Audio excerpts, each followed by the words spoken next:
I think the danger of research is that you can research too much. I personally have a tendency to over-research things, and I can't stop. I have to start to cut myself off.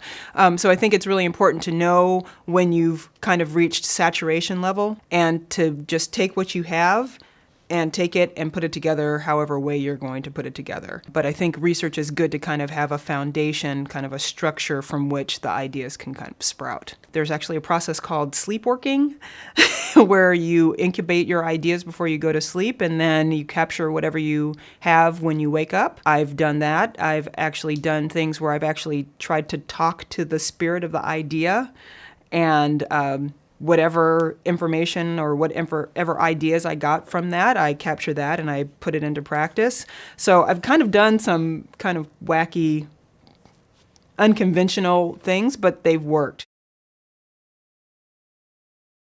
Storytelling has actually been shown to be the way that we communicate, the way that we think, the way that we process information, store information, access information that's been stored. And so because we're working with technology to make it more human, to make it, that kind of human-computer interaction, user interface, user experience design, accessibility, et cetera, the more human you can make it, the more you will touch people and the more you'll kind of affect people and have people actually be loyal to whatever your product is or whatever your site is or whatever it is you're doing.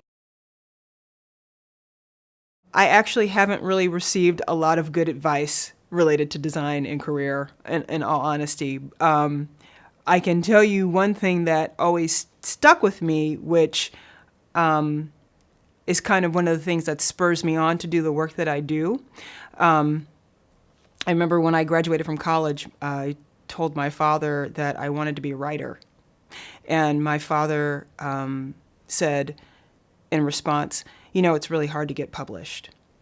And I was just like, that's really interesting. And that really stuck with me. And just after that, I kept thinking, I want to get published, but it's really hard to get published. But I found it interesting that what happens as a creative person is that we have dreams and we have ambitions and stuff like that. And then we have people who we very much trust give us advice that may be counter to us kind of following our dreams. It's when people are unafraid and completely unattached from, or mostly unattached from the outcome, is when they're able to create the best. When they're not worried about what will the critics say, or what will my boss say, or whatever, what will the client say, when they're just like, this is my vision, I'm just gonna make this. And then they make it.